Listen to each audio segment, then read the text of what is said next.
Boa noite a todos. Sejam todos bem-vindos e bem-vindas, irmãos e irmãs em Cristo, para mais uma noite de bênçãos no Evangelho de nosso Senhor Jesus Cristo. Nesse instante, já nos encaminhando para a nossa prece de início, gostaríamos que todos ficassem da maneira mais confortável possível. É um momento de conexão com o nosso Pai.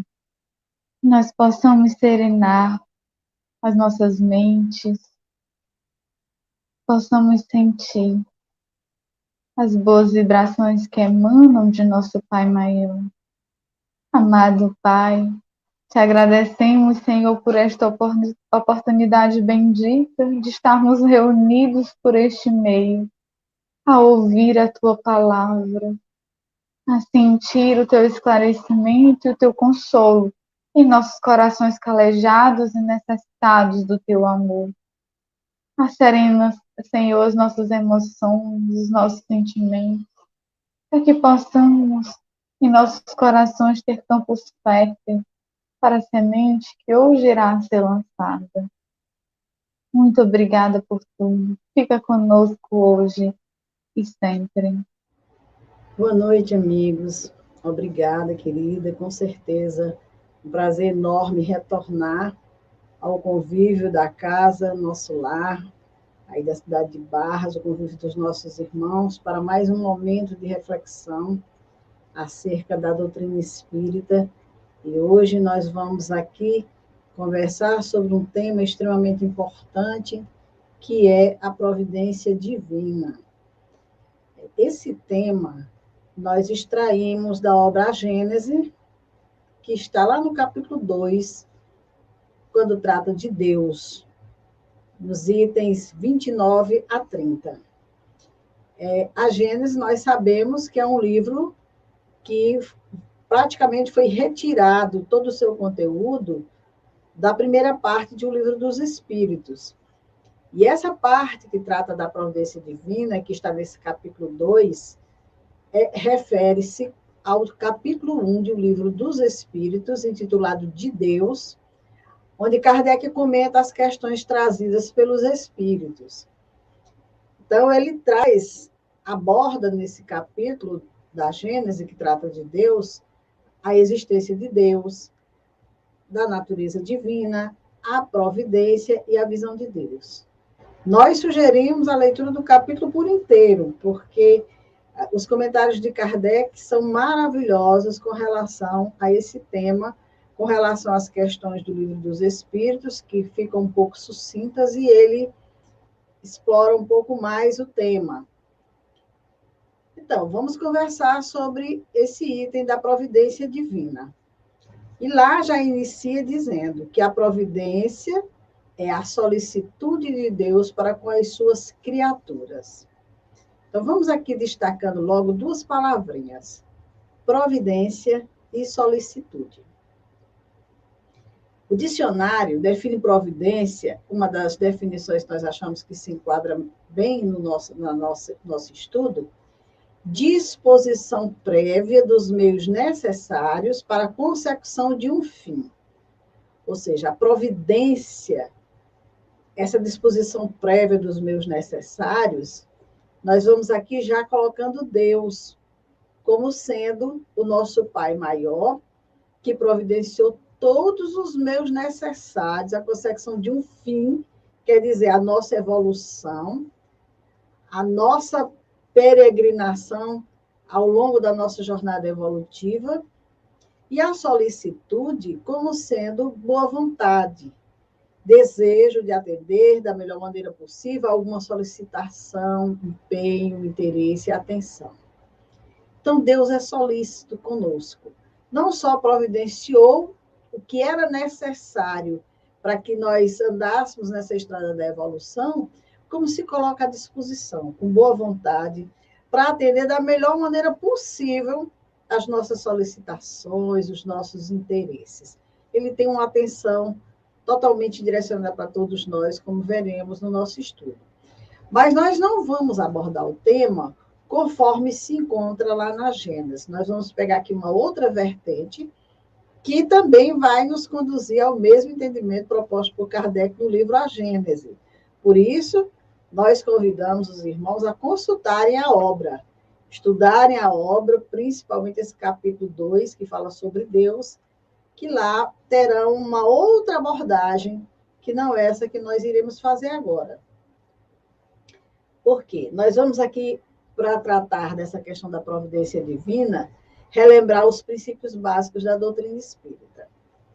Quem já está estudando a doutrina sabe, quem não está, nós temos a doutrina é um pilar, tem um pilar de princípios de sustentação, que é Deus, o pilar principal, a crença em Deus, a crença na imortalidade da alma, a reencarnação, a comunicabilidade dos espíritos e a pluralidade dos mundos habitados.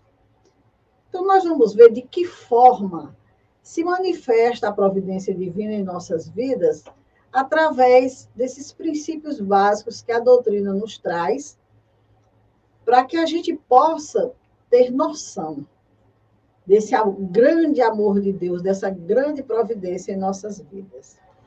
Então, nesse princípio primeiro, nós vamos encontrar na questão 1 do Livro dos Espíritos, que fala sobre Deus, os Espíritos dizendo: Deus é a inteligência suprema, causa primária de todas as coisas. é eterno, imutável, imaterial, único, onipotente, soberanamente justo e bom. Então, para que um ser, vamos colocar aqui a palavra ser, mas nós não estamos aqui querendo materializar Deus. Para que essa inteligência suprema, que conhece, que sabe tudo, causa primeira de todas as coisas, que criou tudo, providencie tudo, seja solícito dessa maneira, tem que ser um ser eterno, imutável, imaterial, único, onipotente, soberanamente justo e bom. E esse ser é Deus, que os Espíritos nos apresentam como sendo essa inteligência suprema. Ele conhece tudo, todas as coisas, criou tudo, todas as coisas. Então, como nós dissemos, ele providenciou para nós tudo o que era necessário à nossa evolução, com amor, com bondade, com justiça, com misericórdia, porque ele pode fazer tudo isso. Ele é onipotente, ele tem todo o poder. Embora algumas criaturas tenham assim uma noção de Deus até de certo ponto interessante, porque acham assim que Deus está lá no céu, no seu trono, pouco se importando com quem está aqui embaixo. E é um engano. Os Espíritos vêm nos trazer as informações justamente nesse capítulo de que ele está em toda parte. Tudo vê, a tudo preside, mesmo as coisas mais mínimas. E é nisso que consiste a ação providencial. Quer dizer, Deus está em todos os lugares, em todos os momentos, vê tudo, preside tudo. Como inteligência suprema, ele tem essa ação providencial de tudo fazer, de tudo organizar para que as coisas estejam em constante equilíbrio no universo, em nós, em torno de nós. E aí, o segundo princípio, que é a imortalidade da alma, que está posto no Livro dos Espíritos, nas questões 76 a 131, quem quiser também estudar um pouco, entender um pouco essa imortalidade da alma, como é que foi a nossa criação, como é que nós temos essa imortalidade, lá os Espíritos vão nos dizer que Deus nos criou pela sua vontade e pela sua vontade nos criou imortais. Somos imortais. A partir do momento que saímos das mãos de Deus, nossa vida não tem mais fim. Então, ele nos dotou de um corpo espiritual e um corpo material. Nós somos espírito e somos matéria. Estamos num corpo agora, mas somos essencialmente espírito. E criou também um mundo espiritual e um mundo material. Olha que providência. Providenciando tudo para que o ser possa, estando encarnado, estando num corpo, ter um mundo material para viver, com tudo aquilo que seja necessário à sua experiência de vida. E uma vez desencarnado, retornando ao mundo espiritual, lá também existe um mundo espiritual criado por Deus, onde nós teremos também todas as situações necessárias ao nosso aprimoramento, à nossa evolução espiritual. Então, por onde nós transitarmos, seja encarnado, seja desencarnado, nós teremos essa providência divina a nos conduzir, à solicitude de Deus para nós, nos atendendo nos nossos anseios, nas nossas necessidades, seja como ser encarnado, seja como ser desencarnado. Então, esse princípio da imortalidade da alma também é uma providência de Deus que nos criou nessa condição, seres imortais, porque nós temos uma longa trajetória de vida, de aprendizado, e teríamos que ser imortais. Senão, como que a gente iria concluir passo a passo essa evolução? Temos aqui Emmanuel, no livro Nas Leis dos Destinos, nos dizendo: o Criador criou todas as criaturas para que todas as criaturas se engrandeçam. Para isso, sendo amor, repletou-lhes o caminho de bênçãos e luzes. E, sendo justiça, determinou possuir-se cada um de nós vontade e razão. Então, veja bem, Deus quer isso. Somos todos filhos dele. Ele quer que todas as criaturas se engrandeçam, todas evoluam, todas cresçam, se melhorem, se transformem, se intelectualizem. E cada um no seu tempo. Então, ele repletou o nosso caminho de bênçãos e de luzes. Nós temos aí, graças a Deus, muitas e muitas bênçãos que Deus nos favorece a cada instante de nossas vidas. E determinou que nós possuíssemos vontade e razão. Então, a vontade, que é essa potência que nos impulsiona ao progresso, à melhoria, à transformação, ela está em nós. E a razão também. Nós já estamos nesse patamar de uma razão, que já conseguimos perceber as coisas, fazer escolhas melhores. Então, para nós, a providência divina, que nos ama com muito amor, ele nos criou para a eternidade, para sermos eternos, para que ao longo da nossa caminhada possamos fazer os ajustes necessários, nos diz Emmanuel. E, para tanto, brindou-nos com a imortalidade, o tempo necessário ao aperfeiçoamento do espírito. Então, Deus, quando nos criou, sabia que não ia ser numa encarnação, em 2 ou em 10, que a gente ia conseguir esse engrandecimento, essa elevação. Nos deu a eternidade. Tempo necessário ao aperfeiçoamento do espírito. Todo tempo que se faça necessário ao espírito. É claro que, sabendo disso, a gente não vai dizer, então agora eu não tenho pressa. Não. Temos pressa? Sim. Precisamos nos elevar. A imortalidade nos aguarda, mas com coisas, com belezas que nós não temos ideia, né? Com bênçãos e luzes, como bem disse Emmanuel, que nos aguardam.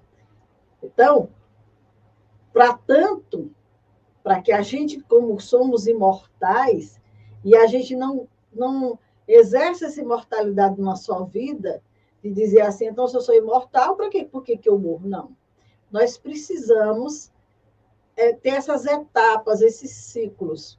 E aí ele trouxe o terceiro princípio, que é a reencarnação, que também está no Livro dos Espíritos, nas questões 132 a 148.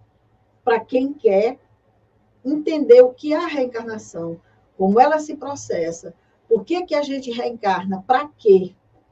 Então, a partir dessa questão 132, os Espíritos vêm nos dizer que Deus impõe a encarnação com o fim de fazer-nos chegar à perfeição e nos colocar em condições de suportar a parte que nos toca na obra da criação. Então, veja bem, Deus nos impõe a encarnação com o fim de chegarmos à perfeição. Por que impõe? Porque ninguém pode dizer, não vou encarnar. A gente pode até relutar um pouco lá no mundo espiritual, mas uma hora nós vamos ter que reencarnar. Todos os seres, essa é uma condição imposta por Deus para que a gente chegue à perfeição. E nós reencarnamos justamente para isso, para aprender, para nos melhorar, para nos transformar. Não é para pagar débito, não. A gente paga débito porque ao longo desse processo a gente vai se endividando. Então, claro que dentro desse momento nós vamos também resolvendo algumas questões, mas o objetivo maior é chegar à perfeição, é nos aperfeiçoarmos. Para quê? Para nos colocarmos em condições de suportar a parte que nos toca na obra da criação. Então, veja bem, nós somos filhos de Deus. Algo nos aguarda, nós temos uma parte na obra da criação que espera por nós para ser realizada.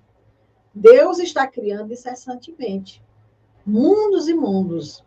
E todos nós, os espíritos que estamos nessa caminhada de aperfeiçoamento, de melhoramento, de transformação, um dia estaremos tomando conta de uma dessas partes que nos toca na obra da criação. Então, veja aí também na reencarnação a providência divina nos possibilitando, nos dando condições de melhoria, de transformação, quer dizer, nos criou, nos deu a imortalidade e nos deu a reencarnação como possibilidade de irmos e virmos quantas vezes sejam necessárias para ir trabalhando melhor o nosso aperfeiçoamento. E aí, na obra Libertação, o instrutor Gúbio diz para André Luiz que a reencarnação, a vida aqui na Terra, é um estágio educativo dentro da eternidade. Então, veja bem, nós estamos aqui num estágio educativo dentro dessa eternidade. Todas as nossas reencarnações, as experiências em que nós vimos do mundo espiritual para o mundo material, são estágios educativos. Estamos aqui para nos educar, para nos melhorar, para nos transformar. Nós não estamos aqui só para curtir a vida, não. Nós não estamos aqui, como tem muita gente que diz assim, vamos aproveitar que só tem essa vida. Sim, só tem essa vida porque a vida do espírito é única. Mas as oportunidades são inúmeras. Quantas sejam necessárias para a evolução do espírito. Então, a gente não veio para cá só para gozar a vida. É claro que a gente pode se divertir, pode ter o lazer, pode ter as alegrias, as felicidades que a vida material nos dá, porque o Evangelho nos diz, viver no mundo como seres do mundo, mas que a gente zele por esse santuário do espírito, que é o ser espiritual que existe em nós, aproveitando todas as oportunidades recebidas. Que a gente construa, nesses estágios educativos, nosso futuro. Para que quando retornarmos ao mundo espiritual, essas sementes que nós trouxemos de lá tenham se multiplicado, tenham se transformado, e a gente volte com outras sementes para o mundo espiritual, para uma outra reencarnação, voltar com outras possibilidades. Então, é um estágio educativo. Não podemos perder tempo nele. E aí vem o quarto princípio da doutrina, que é a comunicabilidade dos espíritos, que é o meio de comunicação entre o mundo espiritual e o mundo físico. São aquelas comunicações mediúnicas que ocorrem nos centros espíritas, em diversos lugares também, porque a mediunidade não é um patrimônio da doutrina espírita. Acontece também essa comunicabilidade através dos sonhos, dos reencontros que nós temos durante o sono. E nós temos na doutrina espírita o livro dos médiuns, que foi lançado no dia 15 de janeiro de 1861, que é o guia dos médiuns e dos evocadores, que tem a teoria de todos os gêneros de manifestação, orientação sobre como se comunicar com o mundo invisível, como desenvolver a mediunidade.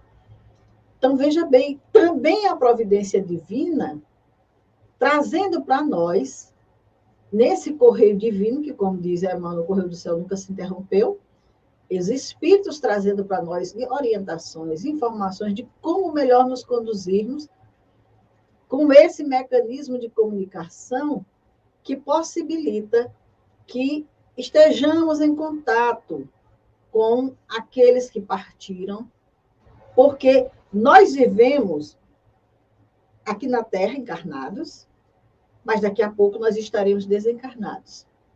Os que estão desencarnados, daqui a pouco estarão reencarnados.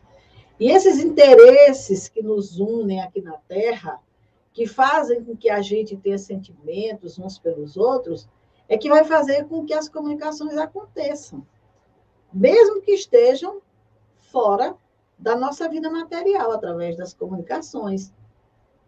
Então, a mãe volta para confortar um filho volta para confortar uma mãe, um casal, um ser querido. E existem também as comunicações daqueles que nos odeiam.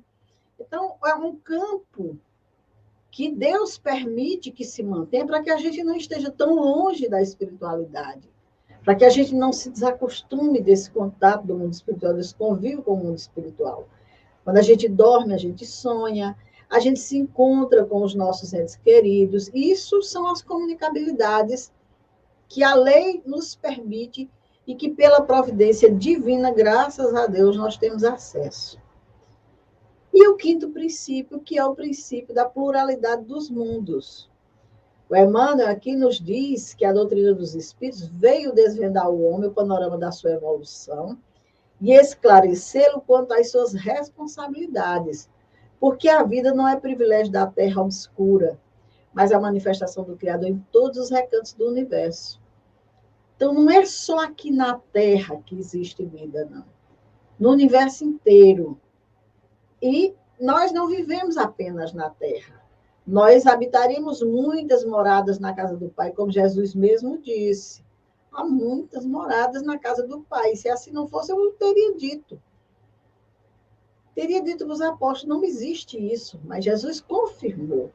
Então, nós precisamos estar cientes das nossas responsabilidades enquanto viajantes da eternidade.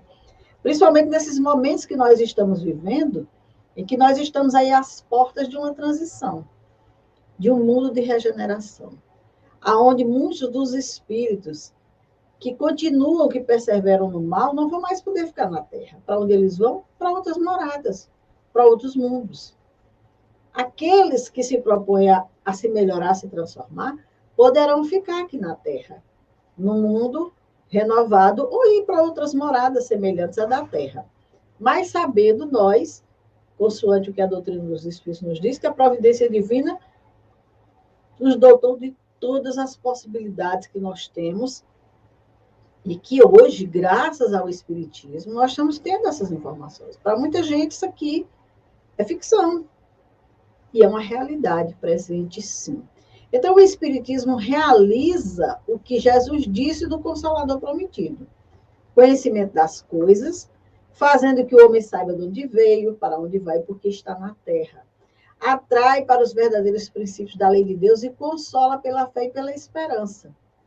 Então, a providência divina, a solicitude de Deus, nos possibilita tudo isso. Esse consolo, essa fé, essa esperança, através desses ensinamentos que o Consolador Prometido nos trouxe. E ainda como parte dessa providência divina, nós temos os Espíritos nos apresentando na terceira parte do Livro dos Espíritos, que trata das leis morais, da questão 614 a 619, lei divina natural, única, verdadeira para a nossa felicidade e que indica o que devemos fazer ou deixar de fazer, e que só somos infelizes quando dela nos afastamos.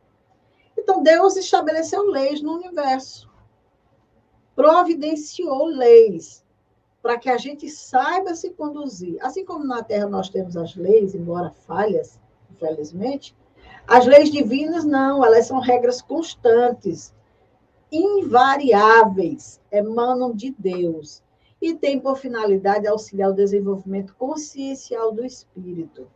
Então, essas leis estabelecidas, vale a pena consultar essa terceira parte do Livro dos Espíritos, estudar essas leis, para ver como é que nós estamos nos situando nesse nosso momento, nesse nosso estágio reencarnatório, se nós estamos fazendo a lição como deveríamos fazer, verdadeiramente como Deus espera de nós. Então, a harmonia que reina no universo material, como no universo moral, se funda em leis estabelecidas por Deus desde toda a eternidade. Então, Deus providenciou tudo. Providenciou a nossa criação, nos deu a imortalidade, a reencarnação, permitiu que nos comunicássemos com os nossos entes queridos, estruturou mundos, diversas moradas para receber todos os espíritos que ele cria, mas criou leis. Essa foi a solicitude dele maior, a providência maior. Leis, para que a gente saiba exatamente como se conduzir. E as leis morais são imutáveis. Quer dizer, Deus não criou uma lei que lá no tempo antigo era essa e agora não é mais não.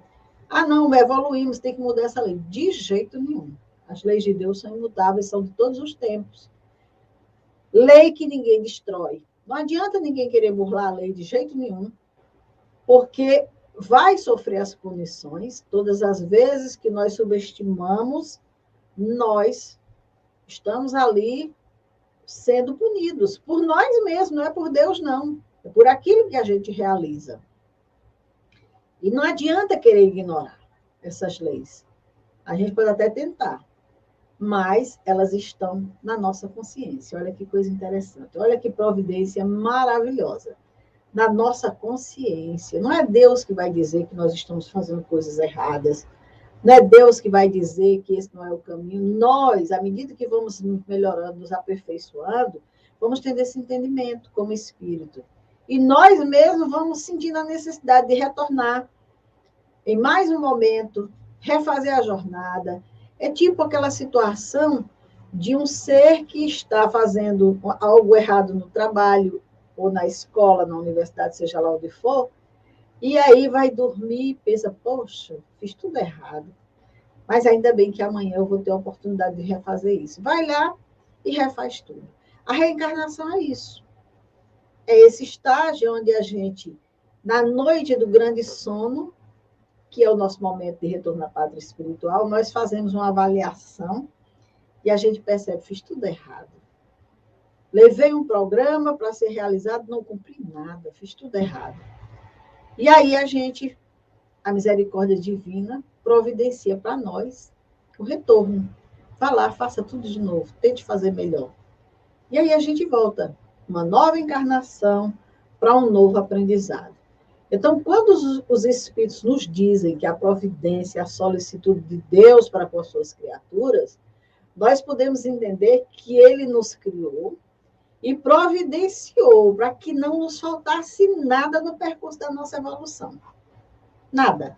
Nós não estamos falando aqui da natureza, que a gente sabe que é a providência divina. Tudo, nada nos falta, nada nos falta. A natureza, os animais, tudo é providência divina. A nossa vida, os seres que nos cercam, tudo isso. Mas não podemos esquecer que o seu amor imenso quis a nossa presença junto dele, nos criou para trilharmos uma estrada passo a passo junto com ele. E nos aguarda na eternidade. Para isso, colocou-nos aí nessa estrada da evolução. A Madre Teresa de Calcutá, ela disse certa vez, todo dia, Deus faz para nós verdadeiros milagres. Nós os constatamos concretamente. Se não fossem esses prodígios cotidianos, nós não poderíamos ir adiante, não poderíamos fazer nada. E é uma verdade. Se a gente for observar direitinho os verdadeiros milagres que aconteceram em nossas vidas, aqueles momentos em que a gente diz assim, não tenho mais para onde apelar, não sei mais o que fazer, e de repente tudo se resolve, e de repente tudo passa, e de repente tudo se conclui. Ela mesma, a Madre Teresa, narra momentos como Chico Xavier, como outros irmãos nossos que trouxeram essa missão de lidar com muitas pessoas, com muitas necessidades, sem a condição de nada. No entanto, nos momentos extremos de que dizia assim, não tem nada, chegava tudo. De onde vinha? A providência divina, providenciando os meios, tocando as criaturas, conduzindo um ou outro para aquele momento, para aquela necessidade, e as coisas acontecendo. Então, a gente precisa estar atento ao que nos ocorre, às situações que nós estamos vivenciando, e lembrar que quando nós, vamos dizer assim, chegamos ao final dos nossos recursos, lembremos que os recursos de Deus são infinitos. Que a gente lembre dele e diga, Senhor, tudo que eu tinha que fazer eu já fiz. Agora estou passando as suas mãos. Eu nunca esqueci de um momento extremo da minha vida, e falo sempre isso, não sou exemplo para ninguém, estou contando uma experiência que vivi, em que eu não tinha mais o que fazer. E eu pedi numa prece um socorro, uma assistência, e pedi uma orientação através de uma mensagem, abri o livro Pão Nosso. E lá estava, o meu Deus, segundo as suas riquezas, suprirá todas as tuas necessidades. Deus é o dono de tudo, ele criou tudo, ele tem todas as possibilidades. Então, a mensagem era clara, o meu Deus, segundo as suas riquezas, suprirá todas as tuas necessidades. E, verdadeiramente, um tempo depois, tudo estava realizado e eu nem sei como. Deus resolveu. A providência divina resolveu. Então, ela está presente todo dia em nossas vidas. E ai de nós, se não fosse essa providência, a gente não ia muito adiante, não. Em Mateus, capítulo 6, versículo 30 a 33, nós temos essa afirmação. Se Deus veste assim a erva do campo, que hoje existe e amanhã é lançada ao fogo, não vestirá muito mais a vocês, homens de pequena fé. Portanto, não se preocupem dizendo O que vamos comer? O que vamos beber? O que vamos vestir? Pois os pagãos é que correm atrás dessas coisas. Mas o Pai Celestial sabe que vocês precisam dela. Busquem, pois, em primeiro lugar o reino de Deus e sua justiça, e todas essas coisas serão acrescentadas a vocês. Está dizendo que não façamos nada? Que deitemos e esperemos? Claro que não. Apenas que a gente busque primeiro o reino de Deus e sua justiça.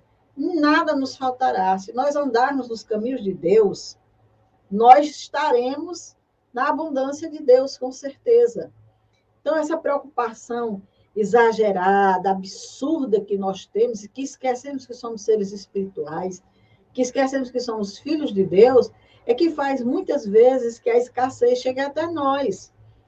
Porque no Salmo 104, dos itens 14 a 15, nós encontramos essa informação.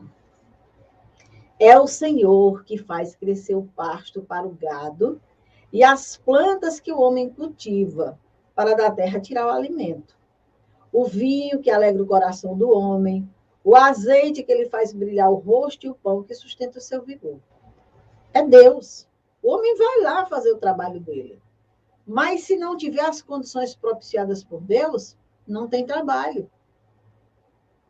Então, a providência divina está a todo momento, cuidando para que a gente tenha de tudo. Falta coisa no mundo? Será que foi a providência divina que faltou? Não. Tem excesso. O egoísmo humano é que faz com que aconteçam as desigualdades. E aí, continuando nesse mesmo salmo, no versículo 27 a 30, diz: todos eles dirigem seu olhar a ti, esperando que lhe deis o alimento no tempo certo. Tu lhe dás, e eles o recolhem. Abres a tua mão e saciam-se de coisas boas. Quando escondes o rosto, entram em pânico. Quando lhe retiras o fôlego, morrem e voltam ao pó. Quando sopram o teu fôlego, eles são criados e renovam a face da terra. Veja bem, quando a misericórdia divina, percebendo o nosso egoísmo que não cede, o nosso orgulho que não cede, e nos manda como que, vamos dizer, escondesse o rosto, como se não nos visse naquele momento, nós entramos em pânico, porque começam a acontecer as dores, os flagelos. Olha o que o Salmo diz: quando lhe retiras o fôlego, morrem e voltam ao pó. O que foi que nós vivenciamos nessa pandemia que ainda estamos vivenciando? Essa retirada do fôlego de muitos de nós. Mas também, quando sopra o teu fôlego, eles são criados e renovam a face da terra. É como se dissesse assim: Deus está agora renovando tudo. Nós estamos com esperanças, nós estamos retomando a vida, mas nós não podemos esquecer as grandes lições que venciamos. O que o Senhor, o que a providência divina queria com tudo isso que nós vivenciamos, o que Ele esperava de nós, que a gente possa refletir. E lembrando o Salmo do rei Davi, para encerrarmos aqui: o Senhor é meu pastor, nada me faltará. Então, lembremos disso. Nada nos faltará se andarmos pelos caminhos de Deus. Toda a estrada preparada por Ele está repleta de fartura, de tudo. Então, precisamos entender o que Deus espera de nós, o reino de Deus sendo construído em nós. Porque Jesus nos disse: o reino de Deus está dentro de vós. A construção desse reino dentro de nós e não fora, como a gente está tentando fazer. E aí sim, nós teremos, como diz o Salmo, certamente que a bondade e a misericórdia me seguirão todos os dias da minha vida, e habitarei na casa do Senhor por longos dias.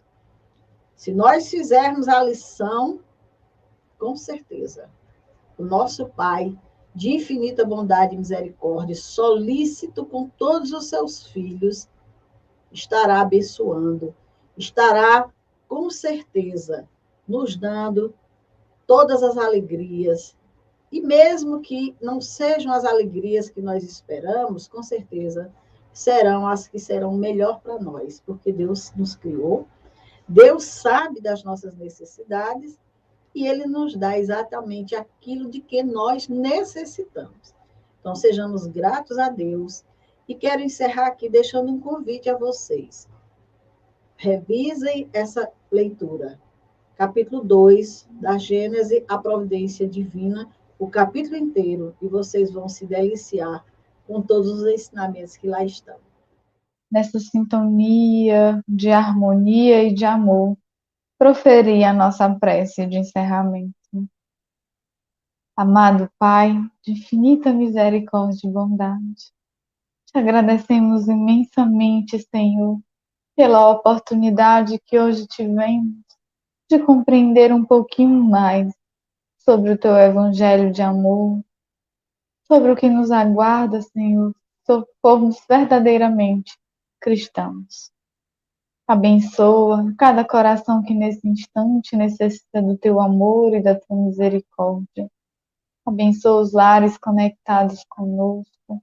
Olhai pela humanidade, Senhor, para que todos possamos despertar para o verdadeiro sentido de nossa existência, para o qual fomos criados para o amor e para a luz, Senhor. Abençoa-nos, abençoa a seara de luz que nos proporciona esta oportunidade. Que assim seja, graças a Deus. Nós vamos agora para um momento de muito amor, de serenidade, de paz, que é o passe. Continue conosco. Nos preparemos para o momento do passe e fluidificação das águas. Coloque um recipiente com água limpa para ser fluidificada. Irmãos, não importa aonde você está, quais as dificuldades que está enfrentando, Jesus está sempre pronto para vir em nosso socorro. Coloque-se de maneira confortável, que lhe facilite a concentração e a receptividade. Respire lenta e tranquilamente. Inspire, expire. Inspire, expire. Encha seus pulmões de ar e solte bem devagar. Deixe que energias de tranquilidade e paz penetrem seus pulmões, circulem por todo o corpo. Sua alma, em harmonia com o corpo, se sente tranquila e em paz. Mentalizemos a passagem de Jesus. Dia claro, os raios dourados do sol iluminam a paisagem alegre de Cafarnaum. Casario branco, trepadeiras multicoloridas e pássaros saltitantes enchem a paisagem de otimismo. A notícia das curas atraía a multidão dos necessitados. Subitamente Jesus aparece, esguio e belo. A túnica desce-lhe até os pés. Ao pôr do sol, todos os que tinham doentes atingidos de males diversos traziam-nos, e ele, impondo as mãos sobre cada um, curava-os. Assim narra o evangelista Lucas. Mentalize Jesus se aproximando de você. Ele impõe as mãos amigas sobre a sua cabeça. Perceba que de suas generosas mãos cai uma cachoeira de águas claras e puras, vindas do seu amor a te banhar. Derramam-se em sua cabeça, descem pelos ombros, banham todo o seu ser, te trazendo paz, serenidade, equilíbrio. Limpam todas as impurezas e te pacificam. Sinta estas águas te banhando, limpando. Respire. Mentalize agora Jesus como sol diante de você. Sua luz, seu calor te envolvem. Sinta as energias curadoras que emanam do Cristo em sua direção.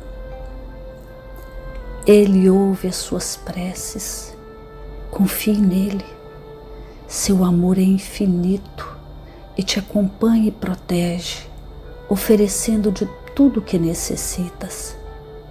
Confie. Absorva as energias curadoras de Jesus. Sua luz te envolve. Sinta essas energias percorrendo todo o seu corpo. Sinta-se fortalecido e em paz. Senhor Jesus, divino amigo, estende as tuas mãos generosas, Senhor, e transforma estas águas em remédio para os nossos males físicos e espirituais. Guarda-nos, Jesus, em sua paz. Estende as vibrações de amor em benefício do meu lar, Senhor. Que aqui possa reinar a paz, a saúde, a tranquilidade. Nós lhe rendemos graças, Jesus. Fica conosco hoje e sempre. Graças a Deus. Faça uso da água fluidificada.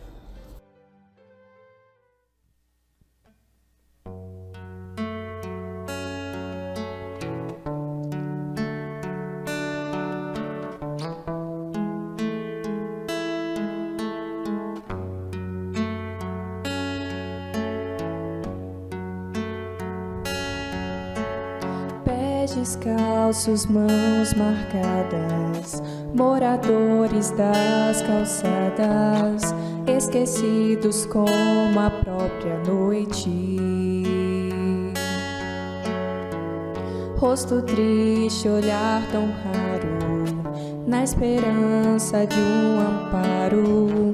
O silêncio mostra a própria dor.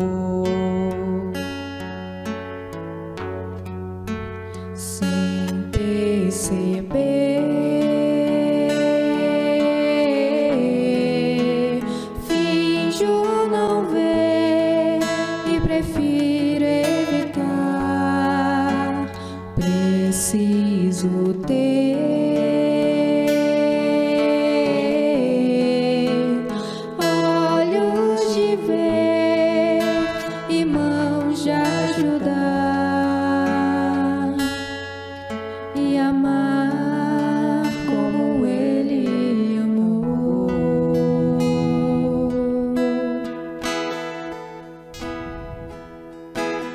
Pés descalços, mãos marcadas, Jesus Cristo nas calçadas, esquecido como a própria noite. Rosto triste, olhar tão raro, na esperança de um amparo. O silêncio mostra a própria dor. Sem perceber,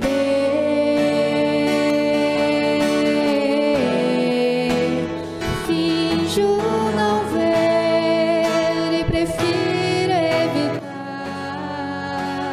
Preciso ter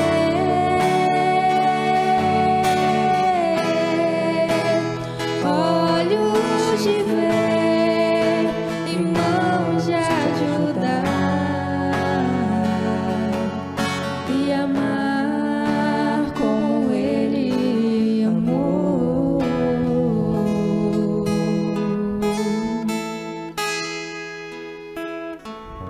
Pés descalços, mãos marcadas, Jesus Cristo nas calçadas, esquecido como a própria noite.